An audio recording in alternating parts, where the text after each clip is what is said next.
France versus Morocco കളി എങ്ങനെ ഉണ്ടായിരുന്നു ചോദിക്കുകയാണെന്നുണ്ടെങ്കിൽ കിടിലം കളിയായിരുന്നു. മൊറോക്കോൻ്റെ കയ്യിലല്ല, ഫ്രാൻസിൻ്റെ കയ്യിലായിരുന്നു മൊത്തം കളിയും കടന്നിരുന്നത്. മൊറോക്കോ കളിച്ചിരുന്നു ചോദിക്കുകയാണെന്നുണ്ടെങ്കിൽ ഇല്ല, അതിന് വേണ്ടി ഫ്രാൻസിനായിട്ടൊന്നും മുട്ടാനുള്ള ഒരു കളിയൊന്നും അവരുടെ ഉണ്ടായിട്ടില്ല. ഫ്രാൻസ് അപാര കളി എന്ന് പറഞ്ഞാൽ അപാര കളി. അവരുടെ ഡിഫൻസ് ആണെന്നുണ്ടെങ്കിൽ ഫോർവേഡ് ആണെന്നുണ്ടെങ്കിൽ എംബാപ്പയൊക്കെ മികച്ച ഒരു പ്രകടനം തന്നെയാണ് കാഴ്ചവെച്ചിരിക്കുന്നത്. എല്ലാ കളിയിലും അങ്ങനെ തന്നെയാണ്. പക്ഷേ ഈ കളിയിൽ വൺ ഓഫ് ദ ബെസ്റ്റ് നല്ല കളിയായിരുന്നു. അവർ നല്ല പോലെ എഫേർട്ട് എടുത്തിട്ട് നല്ല അടിക്കാൻ നോക്കിയിട്ടുണ്ട്. പക്ഷേ മൊറോക്കോൻ്റെ ഗോളി അയാൾ എടുത്ത് പറയണം, ബൗണോ. അയാൾ ഒരുപാട് ബോൾ സേവ് ചെയ്തു എന്ന് തന്നെ പറയാം. കാരണം അത്രത്തോളം ഷോട്ടുകൾ ഫ്രാൻസ് അടിച്ചിട്ടുണ്ട്.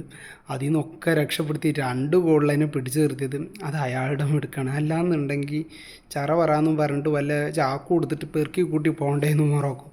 പക്ഷെ മൊറോക്കോൻ്റെ കളി വളരെ ശോകമായിരുന്നു. പക്ഷെ ഫ്രാൻസ് ഒരു രക്ഷയില്ല.